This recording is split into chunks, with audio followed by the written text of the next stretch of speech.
Setelah menerima saran dari ayahnya, suasana hati Kenzo hari itu benar-benar penuh kegelisahan.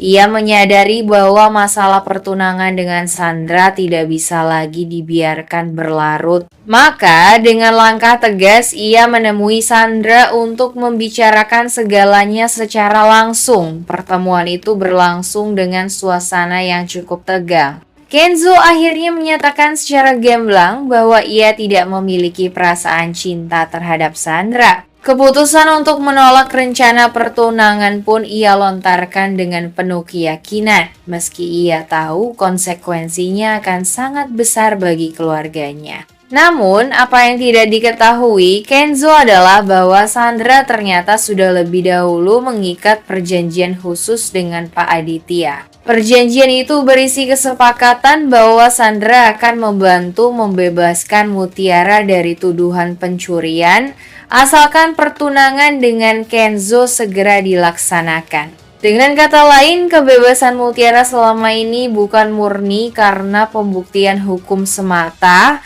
melainkan karena permainan licik Sandra yang memanfaatkan situasi. Sandra yang mendengar penolakan Kenzo langsung menunjukkan sisi lain dirinya. Ia merasa dikhianati sebab menurutnya ia sudah mengorbankan banyak hal dan menyusun rencana dengan Pak Aditya demi memastikan pertunangan itu terjadi. Ketegangan pun meningkat ketika Sandra menegaskan bahwa ia masih memegang kendali dengan perjanjian rahasia yang telah disepakati bersama Pak Aditya. Di balik semua ini, Kenzo justru semakin yakin untuk menolak pertunangan tersebut. Baginya, kebahagiaan tidak bisa dipertaruhkan hanya karena sebuah kesepakatan sepihak. Namun, keputusan itu berpotensi memicu badai baru, sebab Sandra tentu tidak akan tinggal diam.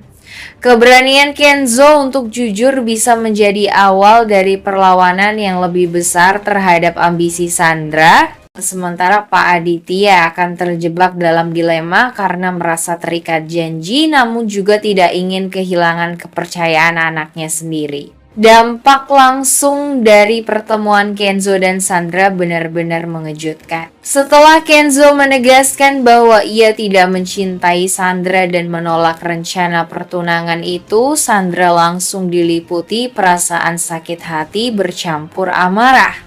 Yang membuat Sandra semakin tersulut adalah firasat kuat bahwa penolakan Kenzo bukan sekadar karena tidak ada cinta, melainkan karena hadirnya sosok lain yang mulai mengisi hati Kenzo, yaitu Mutiara. Sandra diliputi rasa cemburu membara. Ia merasa diremehkan karena selama ini ia percaya diri bahwa posisinya sebagai calon pasangan resmi Kenzo sudah aman. Namun kenyataan justru berbalik. Bagi Sandra, Mutiara hanyalah seorang pembantu yang tidak pantas dibandingkan dengannya. Tetapi justru kenyataan inilah yang membuat Sandra merasa kalah dan terhina, sehingga api dendamnya semakin besar. Setelah pertemuan itu, Sandra pulang dengan wajah penuh amarah. Ia mulai menyusun strategi baru untuk memastikan bahwa Kenzo tidak akan pernah bisa bersama Mutiara. Perjanjian rahasia dengan Pak Aditya kini dijadikan senjata untuk menekan Kenzo, sambil di sisi lain ia merancang cara licik untuk menyingkirkan Mutiara secara permanen. Sementara itu, kabar penolakan Kenzo terhadap pertunangan ini membuat Pak Aditya berada dalam posisi sulit. Ia merasa harga dirinya dipermalukan karena janji yang sudah dibuat dengan Sandra kini terancam batal. Pak Aditya khawatir reputasi keluarga mereka bisa hancur, apalagi Sandra tidak segan-segan membuka aib perjanjian mereka jika merasa terdesak. Di rumah Kenzo, suasana mulai berubah. Mutiara merasakan ada sesuatu yang tidak beres karena Sandra semakin sering muncul dengan tatapan penuh kebencian kepadanya. Kehidupan Mutiara yang baru saja terasa tenang setelah terbebas dari tuduhan kembali dipenuhi ketegangan. Ia kini bukan hanya menghadapi ancaman fitnah, tetapi juga kecemburuan seorang wanita yang merasa direbut dari orang yang ia cintai. Kehidupan di rumah Kenzo pun menjadi medan baru penuh intrik karena Sandra tidak berhenti mencari cara untuk memisahkan Kenzo dan Mutiara. Sementara Kenzo, meskipun sadar akan bahaya yang mengintai, justru semakin mantap dengan perasaannya terhadap Mutiara, bahkan rela melawan siapapun demi melindunginya. Penolakan Kenzo terhadap rencana pertunangan dengan Sandra menjadi titik balik besar yang langsung mengguncang semua pihak. Kenzo dengan tegas menunjukkan bahwa ia tidak bisa dipaksa menjalani hubungan tanpa cinta, dan hal itu membuat Sandra merasa dipermalukan sekaligus terancam. Apalagi saat ia mulai merasakan bahwa kehadiran Mutiara menjadi alasan kuat di balik penolakan itu, api cemburu dalam dirinya semakin membara. Sandra yang sebelumnya sudah mengikat perjanjian khusus dengan Pak Aditya, kini menjadikan kesepakatan itu sebagai senjata. Ia merasa punya posisi tawar yang tinggi sehingga tidak segan-segan menekan Aditya agar bisa tetap memaksakan pertunangan tersebut.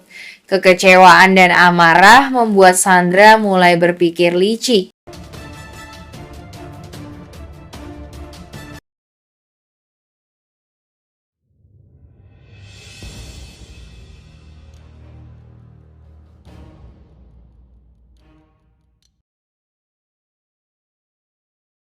Akan lulus seketika. Ia akan melihat Mutiara bukan lagi sebagai pembantu sederhana di rumahnya, melainkan darah daging yang selama ini ia rindukan dan yakini sudah tiada. Perasaan sayang yang dulu tertahan akan meluap, membuat Rianti berusaha sekuat tenaga menebus kesalahan masa lalu. Ia akan ingin melindungi Mutiara dari segala ancaman, termasuk dari Sandra yang terus berusaha menjebaknya. Namun, pengakuan ini tidak akan mudah. Mutiara yang selama ini terluka oleh fitnah dan perlakuan tidak adil tentu akan bingung menerima kenyataan. Akan ada benturan emosional karena Mutiara merasa selama ini Rianti adalah salah satu orang yang ikut menyudutkan hidupnya. Sementara Rianti justru menjerit dalam hati ingin dipeluk dan dimaafkan oleh anaknya. Di sisi lain, pengungkapan ini juga akan mengguncang posisi keluarga. Pak Aditya mungkin merasa bersalah karena selama ini tidak pernah terbuka, sementara Sandra akan semakin membenci kenyataan bahwa Mutiara bukan sembarang orang, melainkan pewaris sah dalam keluarga besar itu.